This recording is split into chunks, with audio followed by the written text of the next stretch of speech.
గోవిందపురం అనే గ్రామంలో రాఘవయ్య, జానకమ్మ అనే ఇద్దరు భార్యాభర్తలు ఉంటారు. రాఘవయ్య వట్టి సోమరిపోతు.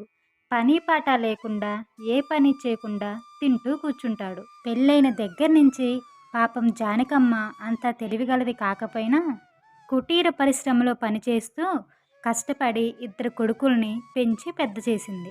ఒకరోజు ఉదయం రాఘవయ్య ఇలా అంటాడు. ఏమే, ఏం చేస్తున్నావు? నాకు ఆకలేస్తుంది, త్వరగా అన్నం పెట్టుకురా అని కోపంగా అంటాడు. అప్పుడు జానకమ్మ, దమ్మిడి సంపాదన లేదు గాని సమయానికి వండి పెట్టాలి. అవతల నాకు పనికి ఆలస్యం అవుతుంది. నా తోటి వాళ్ళందరూ వెళ్ళిపోయారు. ఇంట్లో పనే కాక నేను కంగారు పడుతుంటే మధ్యలో నీ గోల ఏమిటయ్యా? అట్టా కేకలు వేయపోతే రెండు చేతులు ఉన్నాయిగా, వచ్చి పెట్టుకొని తినొచ్చుగా అని అనుకుంటూ పళ్ళెంలో భోజనం వడ్డించి తీసుకెళ్ళి రాఘవయ్యకిస్తుంది. అప్పుడు రాఘవయ్య, ఏంటి మగాడు వాడంతట వాడే అన్నం పెట్టుకొని తినాలా? పిల్లలున్నది దేనికి? గాడిదలు గాయటానిక అని అంటాడు.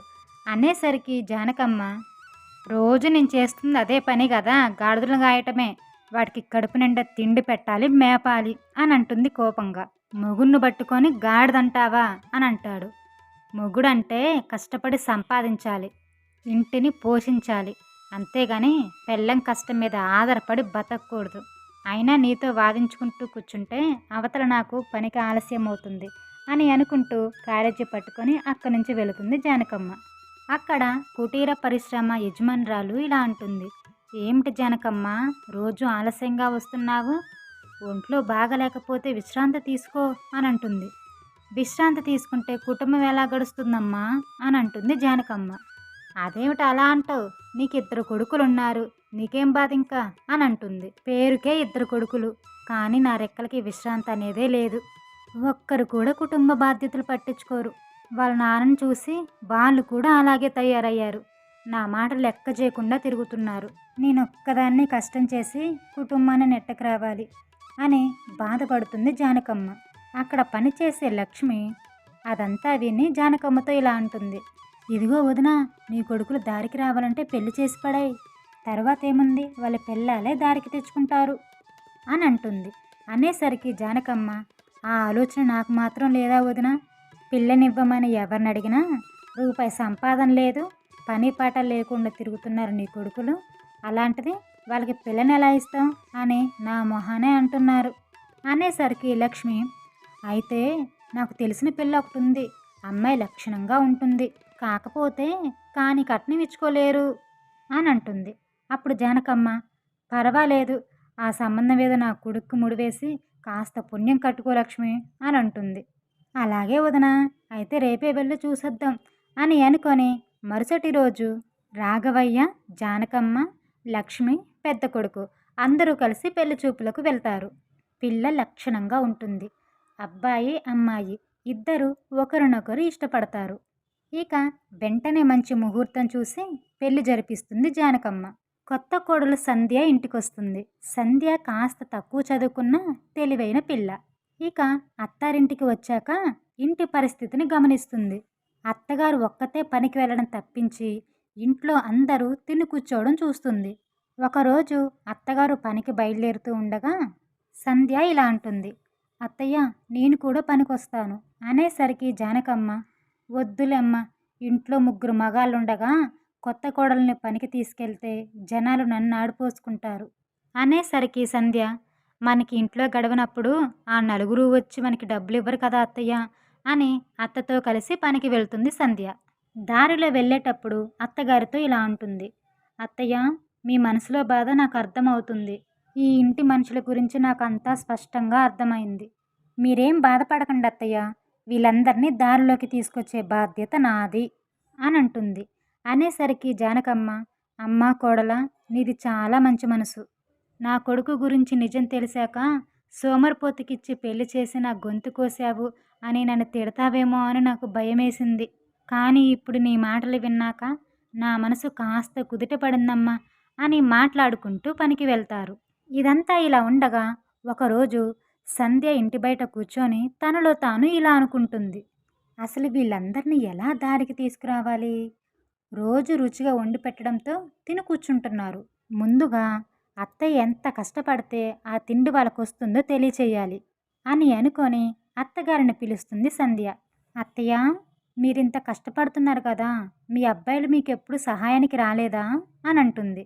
ఓ అదా, బయటికెళ్ళి సంపాదించలేకపోయినా ఇంట్లో మాత్రం అప్పుడప్పుడు నేను ఆలస్యంగా వస్తే పెద్దాడు మాత్రం నేను ఇంటికి వచ్చేసరికి వంట చేసి పెట్టేవాడమ్మా. అవునా, ఆయనకి వంటొచ్చా అంటే, వచ్చా ఏమిటమ్మా, ఎంత రుచిగా అద్భుతంగా చేస్తాడో అని అంటుంది. అయితే ఆయన్ని దారిలోకి తీసుకురావడానికి నాకొక ఉపాయం తట్టింది అత్తయ్య అని అనుకొని మరుసటి రోజు వంటల్లో ఉప్పు కారం ఎక్కువగా వేస్తుంది. ఇక పెద్దోడు భోజనానికి వచ్చి ఒక ముద్ద నోట్లో పెట్టుకొని, చీచీ ఇదేం వంట, దీన్ని అసలు మనుషులు తింటారా అని అంటాడు. అప్పుడు సంధ్య, నాకు వచ్చినట్టు చేశాను, అయినా మాటలు అనడం కాదు, వంట చేయడం ఎంత కష్టమో చేసే వాళ్ళకి తెలుస్తుంది, ఇంతకంటే రుచిగా ఇంకా వంట ఎవరూ చేయలేరు అనేసరికి, మరీ వంట చేయటం అదేదో గొప్ప విషయం అన్నట్టు చెప్పకు, నేను చేసిన వంట ఒక్కసారి తింటే జన్మలో మర్చిపోలేవు అని అంటాడు. అవునా, అయితే మాటలు చెప్పడం కాదు, చేసి చూపించండి అప్పుడు నమ్ముతాను అని అనేసరికి వెంటనే అతను వంటగదిలోకి వెళ్ళి కొద్దిసేపట్లోనే బ్రహ్మాండమైన వంట తయారు చేసి తీసుకొస్తాడు. అది రుచి చూసిన సంధ్య, అబ్బా, ఎంత బాగుందండి ఈ వంట, మీరు ఇంత బాగా వంట చేస్తుంటే మరి అదేమిటి ఊరు వాళ్ళందరూ పనికిమాలినవాడని అంటున్నారు అనేసరికి అతను, వాళ్ళకేం తెలిసిన పనితనం గురించి, నేను తలుచుకుంటే 1000 మందికైనా వండి పెట్టగలను అని అంటాడు. అప్పుడు సంధ్య, ఇంత ప్రతిభ పెట్టుకొని ఊరి వాళ్ళతోటి మాటలు పడుతున్నారా, ఈ ఊరు వాళ్ళందరికీ నా భర్త పనితనం గురించి తెలియాల్సిందే, వాళ్ళ నోర్లు మోయించాల్సిందే, అది జరగాలంటే మనం ఒక పెళ్లి కాంట్రాక్ట్ ఒప్పుకోవాలండి అని అంటుంది. నేను పని చేయడమా, ముందు అసలు నన్ను నమ్మి ఈ ఊర్లో నాకు ఎవరు పెళ్లి కాంట్రాక్ట్ ఇస్తారు అని అంటాడు. ఆ విషయం నాకు వదిలేయండి, ఈ ఒక్కసారి నా కోసం ఈ ఒక్క పెళ్లి కాంట్రాక్ట్ ఒప్పుకోండి అని మరుసటి రోజు ఆ ఊరి కళ్యాణ మండపం ఓనర్ అయిన ధనుంజయ్ దగ్గరికి వెళ్తుంది సంధ్య.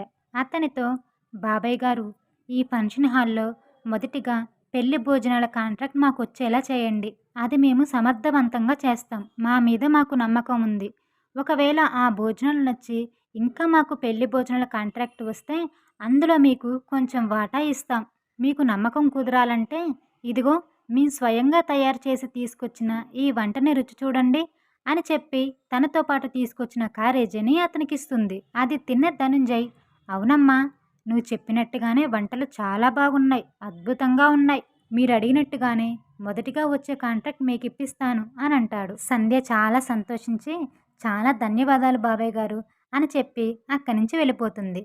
ఇక తను అనుకున్నట్టుగానే 2 రోజుల తర్వాత ఒక పెళ్లి కాంట్రాక్ట్ తనకిప్పిస్తాడు. ఇక సంధ్య జానకమ్మ ఇద్దరు కూరగాయలు తరుగుతూ సహాయం చేస్తుంటే పెద్దవాడు చాలా రుచికరమైన భోజనం తయారు చేస్తాడు. ఇక ఏముంది, ఆ భోజనం తిన్న బంధువులందరూ రుచికి మైమర్చిపోతారు.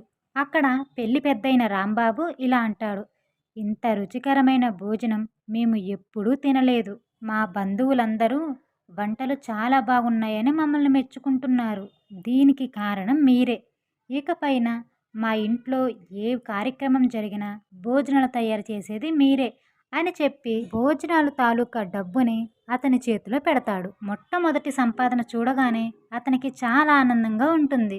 ఇదంతా చూసిన పక్కనే ఉన్న ఇద్దరు వ్యక్తులు ఈ విధంగా మాట్లాడుకుంటూ ఉంటారు.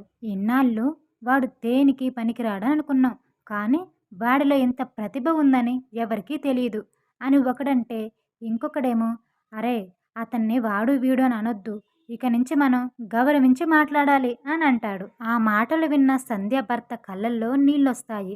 ఆ డబ్బు తీసుకొని భార్య దగ్గరికి వస్తాడు. అప్పుడు సంధ్య, ఏమైందండి, ఆ కళ్ళల్లో నీళ్ళేమిటి, ఎవరైనా ఏమైనా అన్నారా అనంటే, ఇవి కన్నీళ్ళు కాదు సంధ్య, ఆనంద బాష్పాలు, ఎప్పుడూ పదో పరక అందరినీ అడుక్కోవడం తప్ప ఇంత డబ్బు నేనెప్పుడూ చూడలేదు, నన్నెప్పుడూ తక్కువగా చూసే ఈ ఊరు వాళ్ళు నన్ను పొగుడుతుంటే ఇన్నాళ్ళు నేను చేసిన పొరపాటు ఏమిటో నాకు అర్థమవుతుంది, ఇక నుంచి కొత్త జీవితం ప్రారంభిస్తాను, దీనికి కారణం నువ్వే, నీలాంటి భార్య దొరకటం నిజంగా నా అదృష్టం అని అప్పటినుంచి అతను పూర్తిగా మారిపోతాడు. ఇలానే రోజులు గడుస్తూ ఉంటాయి. ఒకరోజు సంధ్య వాళ్ళ అత్తగారితోటి, అత్తయ్య, ఇక మరిది గారికి కూడా బాధ్యత తెలిసేలా చేయాలి అనంటే, అవునమ్మా, వాడు కూడా తెలియగలవాడే, కానీ ఊర్లో ఉన్నంత వరకే చదువుకున్నాడు. ఆర్థిక పరిస్థితి బాలేక పై చదువులకి పట్నం పంపించలేకపోయాను అనంటే, అలాగా, పర్లేదులే అత్తయ్య, ఏదో ఒక మార్గం ఆలోచిద్దాం అనంటోంది సంధ్య. అనుకోకుండా ఒకరోజు అన్నయ్యతో పనుండడం వల్ల ఫంక్షన్ హాల్‌కి వస్తాడు తమ్ముడు. అక్కడ ఫోటోలు తీస్తున్న ఫోటోగ్రాఫర్ దగ్గరికి వెళ్ళి చాలా శ్రద్ధగా చూస్తూ ఉంటాడు. అదే సమయంలో అటుగా వెళ్తున్న సంధ్య ఇదంతా గమనిస్తుంది. "ఏంటి మరిది గారు ఇక్కడేం చేస్తున్నారు?" అని అడిగితే, "వదినా, నాకు ఫోటోగ్రఫీ అంటే చాలా ఇష్టం. అందుకే చూస్తున్నా" అని అంటాడు. అప్పుడే సంధ్యకి ఒక మంచి ఆలోచన వస్తుంది. ఇక ఇంటికి వెళ్ళిన తరువాత ఆ రోజు రాత్రి భర్తతో ఇలా అంటుంది. "మరిది గారు ఫోటోగ్రఫీ అంటే చాలా ఇంట్రెస్ట్ చూపిస్తున్నాడండి.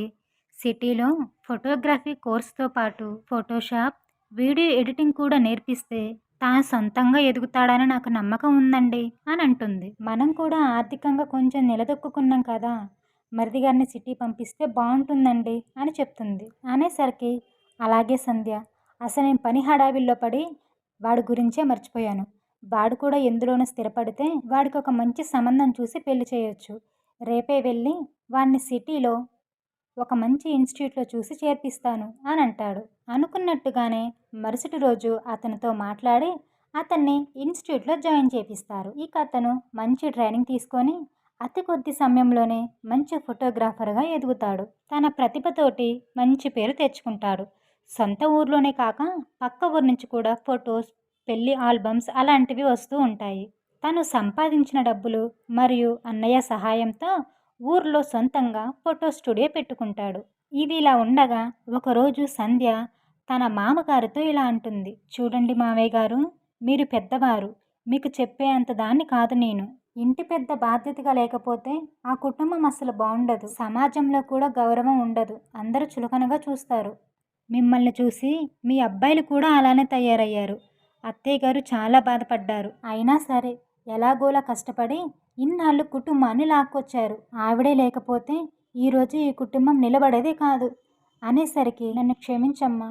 నా సోమరితనంతో, మూర్ఖత్వంతో ఇన్నాళ్ళు ఎంతో పెద్ద తప్పు చేశాను. ఆడదానిలాగా నేనింట్లో కూర్చుంటే మీ అత్తయ్య మగాళ్ళలా కష్టపడింది. ఇన్నాళ్ళకి దాని కష్టం నాకు అర్థమయ్యేలా చేశావు. నాకు ఒక్క అవకాశం ఇవ్వమ్మా. రేపటి నుండి పనికెళ్ళి సంపాదిస్తాను అని నన్ను క్షమించవే జానకమ్మ" అని మరుసటి రోజు పనికి వెళ్ళి ఆ డబ్బు తీసుకొచ్చి భార్య చేతిలో పెడతాడు. అది చూసి ఎంతో సంతోషిస్తుంది జానకమ్మ. ఇలా అందరూ ఎవరి పనిలో వాళ్ళు కష్టపడి డబ్బు సంపాదించి ఒక ఇల్లు కట్టుకుంటారు. సంతోషంగా గృహప్రవేశం చేస్తారు. అలాగే చిన్నబ్బాయికి కూడా ఒక మంచి సంబంధం చూసి పెళ్లి చేస్తారు. వాళ్ళ ఎదుగుదల చూసి ఊర్లో వారందరూ ఎంతో గౌరవంగా చూడటం మొదలు పెడతారు. అదంతా చూసి జానకమ్మ ఒక్క క్షణం పాటు పాత రోజులన్నీ గుర్తు చేసుకొని ఇలా అంటుంది. "ఎప్పుడూ నా కుటుంబాన్ని చులకనగా చేసి మాట్లాడటం తప్ప ఇలా గౌరవంగా ఎప్పుడూ చూడలేదు. అమ్మా సంధ్య, కోడలంటే కుటుంబానికి అత్త తర్వాత పెద్ద దిక్కు అంటారు.